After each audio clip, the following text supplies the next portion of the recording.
Hey guys, we're back. This time we're going to be taking a look at the Star Trek Ascendancy Andorian Empire expansion. This adds the Andorians to your Star Trek Ascendancy game, effectively letting you have another player, or at least another player option to your games. These were delayed for a really long time, and finally got my hands on some.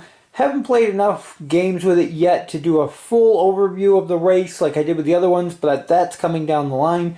But I just wanted to show you what comes in the box here.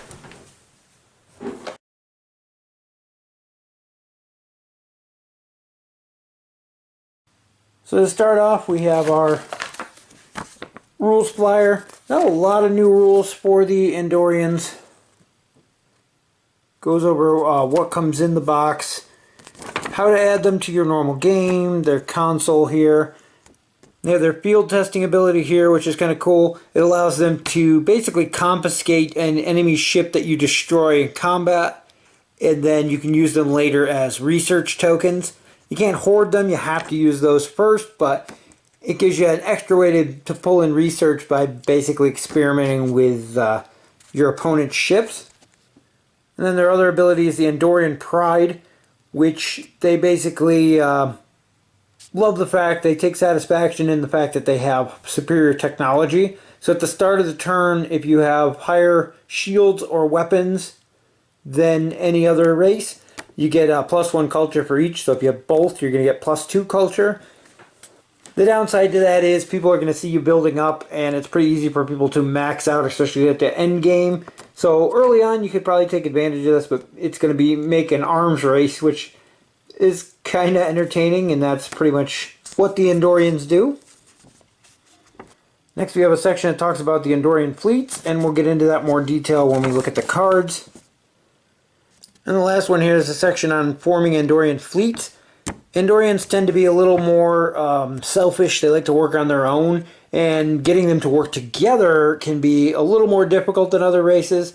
So to compensate for that, when you're building a station or forming up a fleet, it costs you 2 command tokens in order to group people together or to place that station. So keep that in mind. It's a little bit different than other races. Next we have our Andorian player board, and as we already talked about, the field testing is described on there, as well as the Andorian Pride. And again, you're going to want to boost up your weapons and shields as quickly as possible. The Andorians do play a very offensive race, so maybe you want to boost up the weapons first, at least in my opinion so far from what I've seen. Shields are going to help you too, because you're going to be doing a lot of combat, but they have a couple of cool advancements that allow you to shoot first as you retreat from combat, or shoot at retreating enemy ships in combat. Having a higher weapon will be more of an advantage in the end. We have our dice pack here. I'm actually going to be doing those in another video, but I had them stored in the box for now. Then we have a bag of resource nodes, like all the other races come with. Then you get 8 production nodes to add to your collection. You get 7 research nodes. And only 4 culture nodes. So under our tokens, you got 10 new command tokens for your new race. You got 17 production tokens. 16 research tokens. 10 more culture tokens. 10 more warp tokens. And 5 more Ascendancy tokens. And finally we have 6 Andorian tokens, which are used with the one fleet we'll get to. And you have a bunch of assorted warp lanes. I'm not even going to count those, but like you needed more of those to add.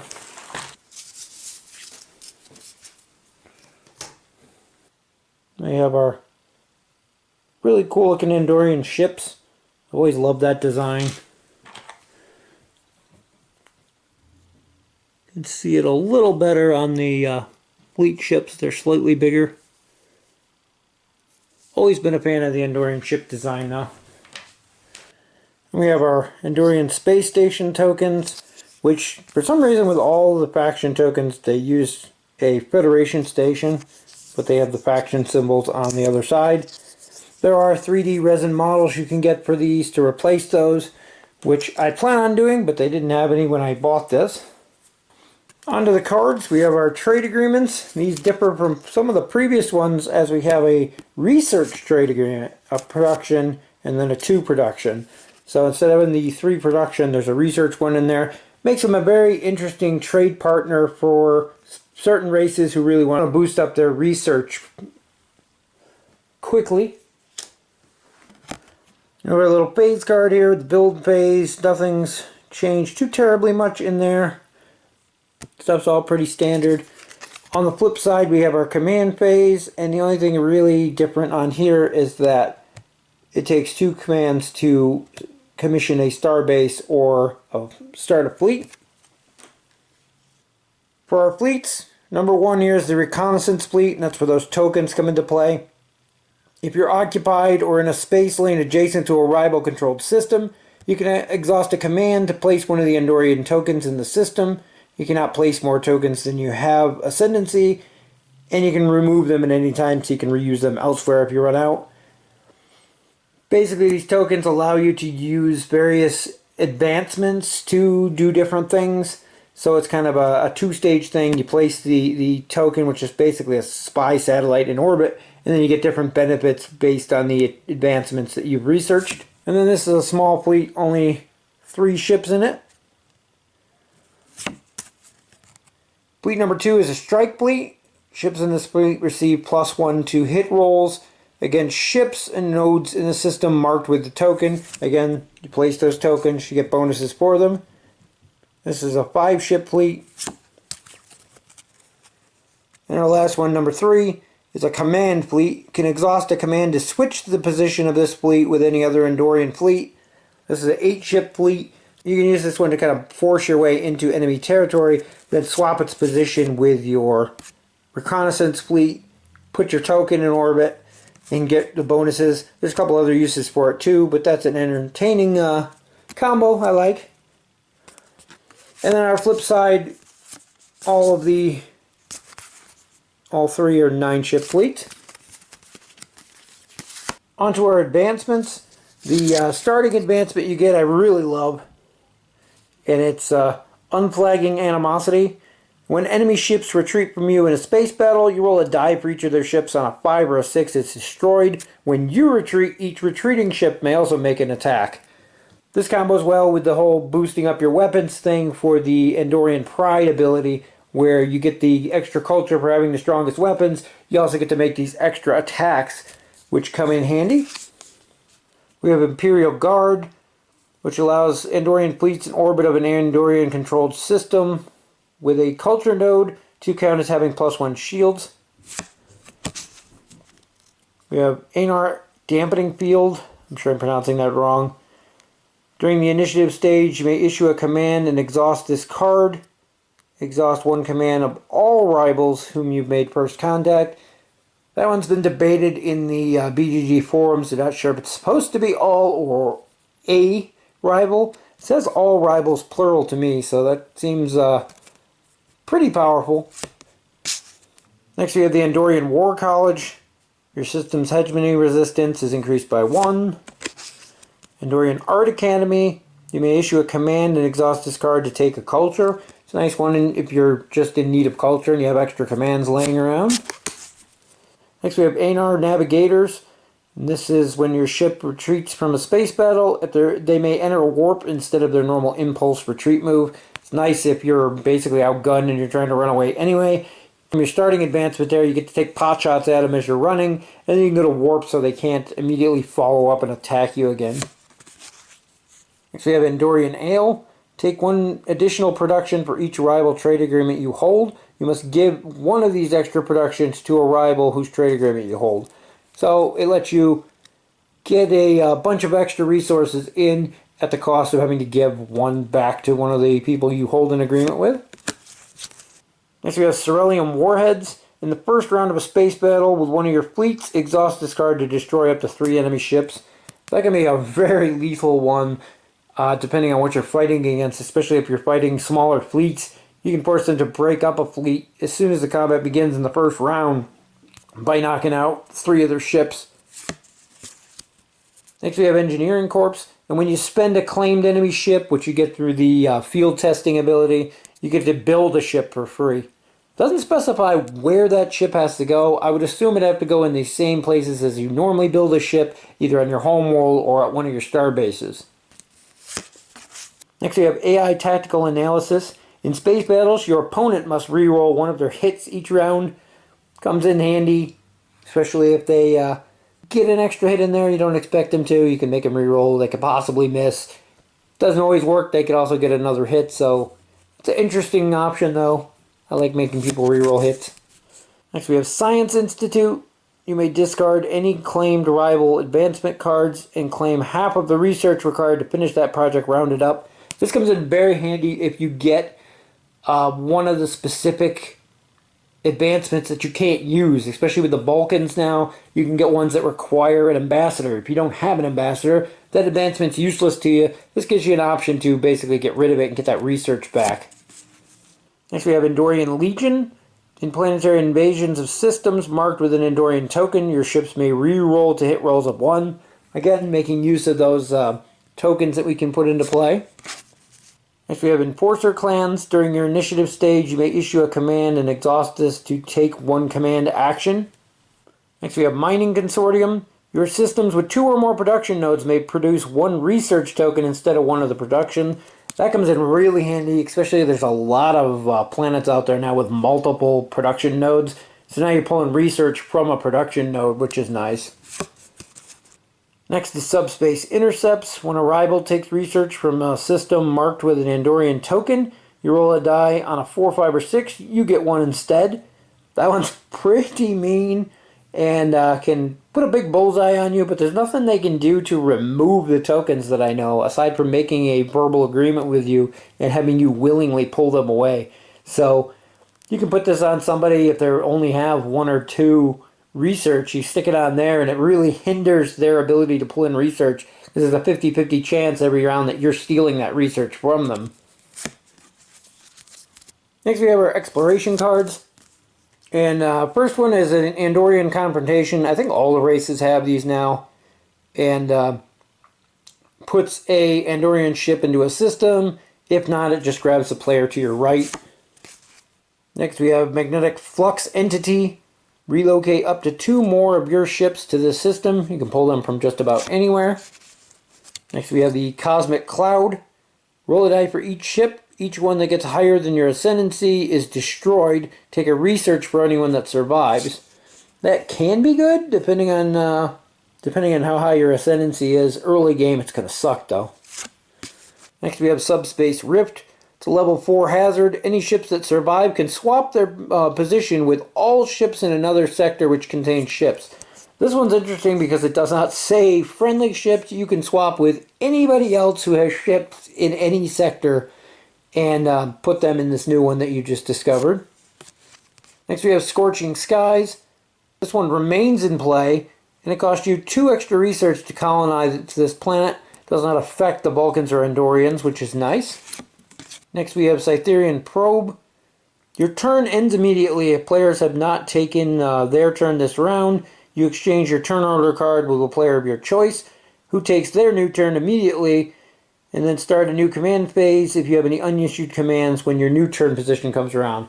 This one really sucks if you're the last player in the round because your turn ends, there's no one to swap with. So it's pretty much turn over. That one's been discussed on BGG. Since you don't swap with anyone, my interpretation is that you have no new turn round, so you don't get to finish your turn, which can really hurt. Some people say you get to just do your turn anyway. That one's up for debate, but either way, especially if you bid for an early turn and then you get this and it screws you and pushes you to the back of the line, could possibly suck. Next we have Diplomatic Exchange. Exchange up to 2 resource tokens of any type for 2 resource tokens of another single type. This swaps out with the out-of-game banks, so you don't have to worry about taking off a player. You're technically not swapping them with another player. Triphasic emitter, this is an amazing one for the Andorians to get because of their racial bonus, but you spend 1 research to immediately upgrade your weapons by 1. If you draw this early game when your weapon upgrades are only costing you 4, it's not a big deal. It's still nice though, you're saving on it. If you draw this late game and you say you're already up almost max and that next step up is a 10 research, you're getting 9 free research out of that. It's an amazing card, especially for any race, but especially for the Andorians. Then we got a couple warp level 0, warp level 2. Oh, I thought there was a 3. I guess just a 0 and a 2 warp level civilizations. And then on to our planet tokens. Of course, you get Andor, which is your home world. I'm going to pronounce most of these wrong, I'm sure. But we have Antipathy 4. That's a 3 production planet, which is nice. And we have a Subspace Anomaly, which is a level 4 hazard. When ships in this system enter warp, roll the space lane die and place that many warp tokens next to the ships. So basically, when they leave the system by warp, you're going to get a huge boost to your warp, which is nice. Next we have the in-game Nebula, which is a hazard 4. After braving the hazard, move all surviving ships to an adjacent sector. That one's kind of cool. Keeps you from sitting there and harvesting the Nebula, unfortunately, because you have to keep flying back because it keeps pushing you out. Next we have Lursen Prime, which is kind of a small moon, so they got 1 production node. Next we have Beta 12A, which is another small planet. This one's got 2 research on it though, which is nice. Build a nice research facility out of that. Next we have Arkan, it's a level 5 hazard. Also has 2 research on there, so again another good place to farm research. Next we have Waiton, which is another 4 hazard. Vulcans are immune to the hazard. That one's kind of entertaining. You get 1 research and 1 culture node on there. Then we have Tholan 4. This one's got 2 production and 1 culture. We have Rigel with 1 of each node. And that's it for our planets. That's everything that comes with the Andorian Empire expansion to Star Trek Ascendancy. I think they're a really fun race to add to the game. They're very aggressive. They remind me a lot of the Klingons in the way that they play. You're very much encouraged to go out and attack other players. You want to get those scout fleets nearby so you can deploy the satellites. You want to work on boosting up your weapons and shields. As I said, weapons probably the better of the 2, but definitely if you work on both, you get the culture for having the highest. If you have the highest in both, you're getting 2 extra culture, which is great. Not to mention you're making use of your ability as you retreat or enemies retreat from you. You get that extra shots in, which having stronger weapons helps. At least when you're retreating, I think the number when they retreat from you is set. It doesn't really change that. But other than that though, a cool all-around race. Pretty simple, nothing spectacularly difficult to figure out. I like the stealing enemy ships. If you're not playing with the escalation packs that give you more ships, you're limited to how many ships a race can build. And it can be very interesting to grab one of the ships and just kind of hold on to it.